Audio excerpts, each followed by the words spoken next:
এক শিষ্য খুব সরল। আমরা কি করি? গুরুর সঙ্গে চতুরবাজি করি। চতুর হয়ে ভগবানকে মিলবে না যতদিন পর্যন্ত দিন হতে পারছে না। যখন দিন হবে অভিমান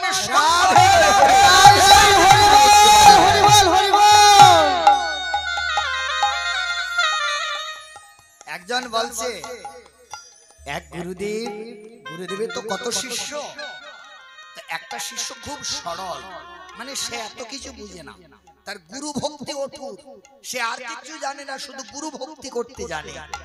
একদিন গুরুদেব পরীক্ষা করে বলছে, যা তো আমাদের ঘরে আগুন লাগিয়ে দে। তো গুরুকুলে তো ছনবাসের ঘর, দিয়েছে আগুন লাগিয়ে। এইবার শিষ্যরা চিৎকার চেঁচামেচি করে এই জল দিয়ে কেউ আগুনটা নিভাইয়েছে কোনোভাবে। তাকে অনেক বকাবাদ্য করলো, সে কিছু বলছে না কাউকে, সে নীরবে সহ্য করছে। আবার কিছুদিন পর গুরুদেব পরীক্ষা করার জন্য বলছে, যা তো আমার ছেলেটাকে জলে ফেলে দে। গুরুদেবের বাক্য দিয়েছে, ছুঁড়ে জলে ফেলে যা। গুরুদেব বলেছে বিশ্বাস, দেখো ভক্তি যার কৃষ্ণ তার, ভক্তি না থাকিলে কৃষ্ণকে মিলবে না। তাই সে কি করছে? ছুঁড়ে ফেলে দিয়েছে। আশ্রমের সব শিষ্য মিলে সিদ্ধান্ত করল, একে যদি আশ্রমে রাখা যায় আরো কি অনিষ্ট করে বসবে, আর গুরুদেবকে দোষী করে দেবে, তাই একে রাখা যাবে না, তাকে আশ্রম থেকে বাইর করে দিল। সে কি করত? ওই গুরু ভক্তির কারণে প্রত্যেক দিন একবার করে এসে গুরুদেবকে প্রণাম করে যেত। দেখতে দেখতে গুরুদেব অন্তিম সময় চলে এসেছে, চলে যাবে। একদিন গুরুদেবের কাছে এসেছে, বহুদিন হয়ে গেল আসতে পারে নাই। একদিন খবর পেয়েছে যে গুরুদেবের দেহ অবসান হয়ে যাবে, আর সময় নেই। সে ছুটে গুরুদেবের কাছে গিয়েছে। তো অন্য শিষ্যরা কি করেছে? গুরুদেবের ওই চওড়া পাইরের ধুতিটা কেউ নিয়েছে, কেউ বড় কাঁসার থালাটা, কেউ ওই ভালো শাল চাদরটা, সবাই ভাগ বাটুরা করে নিয়েছে। সবার শেষে ওই শিষ্যটা গিয়ে গুরুদেবকে প্রণাম করছে। গুরুদেব বলছে, হতভাগা, ওরে এখন এলি? হে গুরুদেব, আচ্ছা এখন এসেছিস, ভালোই হয়েছে, কি নেবি বল? গুরুদেব, কি নেব? আমার কিছু লাগবে না। বলি, তোকে দেবার মতো তো কিছু নেই, সব তোরা নিয়ে গেছে, তুই যদি আগে আসতে কিছু না কিছু পেয়ে যেতি। অগো গুরুদেব,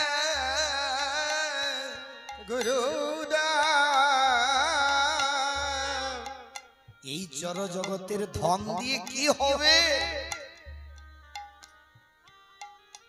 আমি শুধু তোমার আশীর্বাদটুকু চাই, আর কিছু চাই না। আমি তো চলে যাব, কিছু একটা চেনে, কিছু একটা চেন, আমার বড় সাথ তোকে দেব, তুই যা চাইবি তাই পাবি, বল কি লাগবে? শিষ্যটা বলছে, ও গুরুদেব, গুরু বৈষ্ণবের বদনে শুনেছি, গুরু বৈষ্ণবের বদনে শুনেছি, যদি গুরু বাক্যে নিষ্ঠা থাকে, ভক্তি থাকে, শ্রদ্ধা থাকে, আর গুরুদেবের বাক্যে যদি বিশ্বাস থাকে, তার দ্বারা নাকি অসাধ্যকে সাধন করা সম্ভব হয়, অসাধ্যকে সাধ্য করা সম্ভব হয়। অগো গুরুদেব, শুনেছি এই মানব জীবনে যদি রাধা গোবিন্দের দর্শন পাওয়া যায়, এই জন্ম নাকি ধন্য হয়ে যায়। গুরুদেব, আমায় এই আশীর্বাদ করো, এই আশীর্বাদ করো, আমার প্রাণ থাকা কালে যেন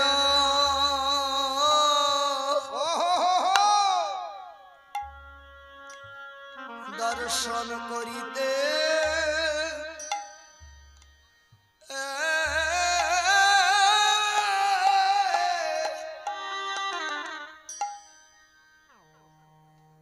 একবার দর্শন করিতে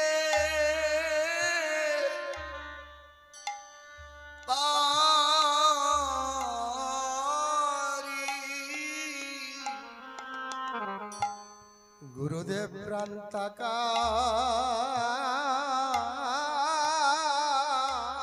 কালে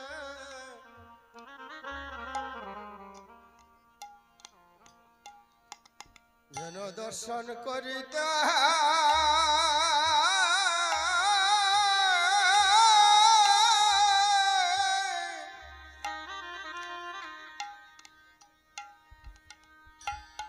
করিতে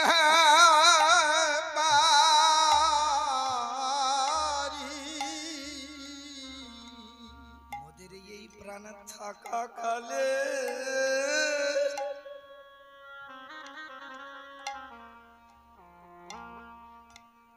যেন দর্শন করিতে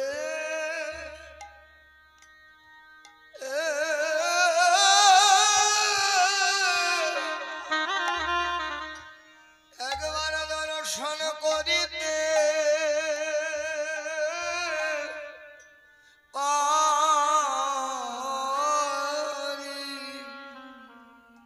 গুরুদেব প্রাণ থাকা কালে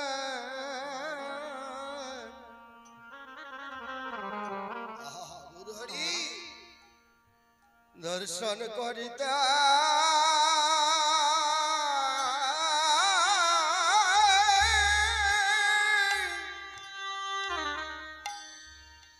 করিতে পারি আমায় এই আশীর্বাদ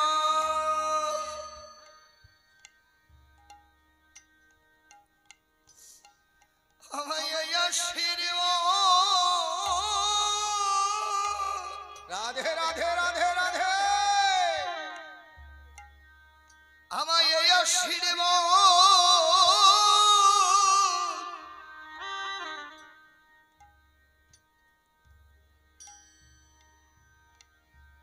আমায় করো গুরু এ প্রাণ থাকা কালে যেন দেখিতে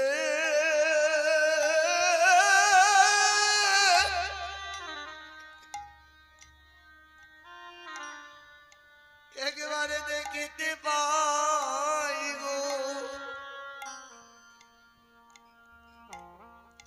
আমার আশীর্বাদ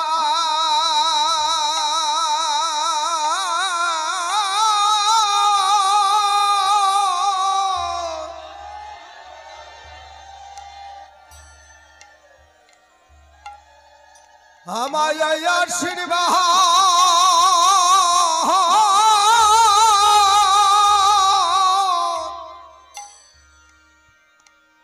কর গুরু প্রাণ থাকা কালে যেন দর্শন করিতে পাহাড়ি আমায় এই আশীর্বাদ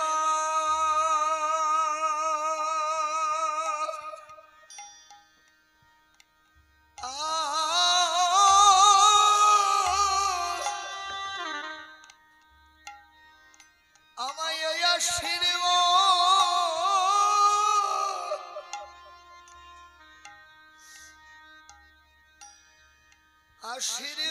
করো গুরু এ প্রাণ থাকা কালে যেন দর্শন করিতে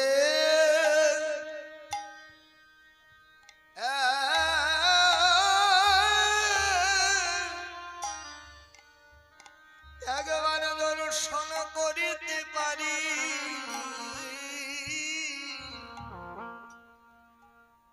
আমায় এই আশীর্বাদ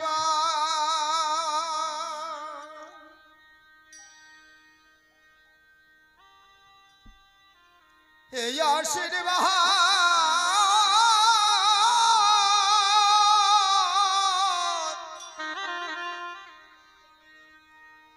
আমায় কর গুরু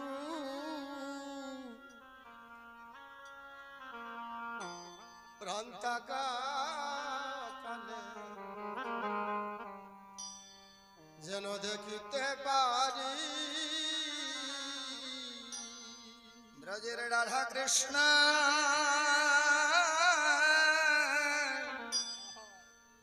ওই যুগ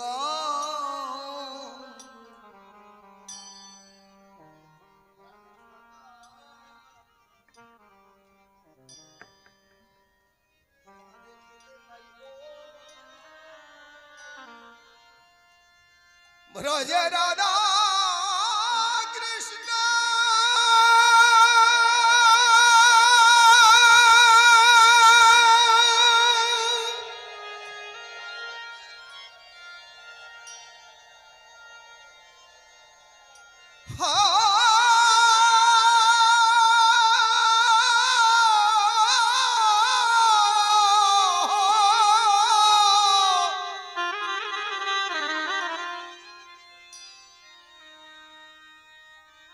ব্রজে রাধা কৃষ্ণ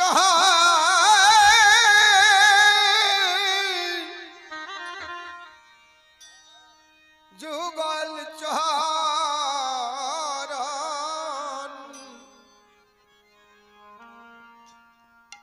প্রান্তকালে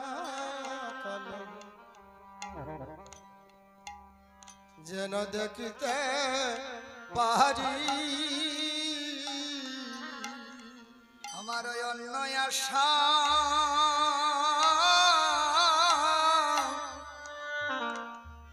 নাই মনে প্রাণ থাকা যেন দেখিতে পাইব আমার রাধা কৃষ্ণ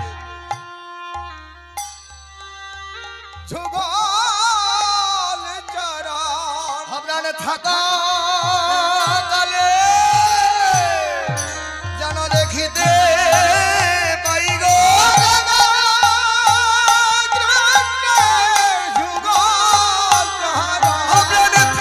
প্রাণ থাকা কালে যেন দেখিতে পাই গো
মোদের অন্য আশা না রইল মনে অন্য আশা নাই মহানা বলি অন্য আশা না রইল মনে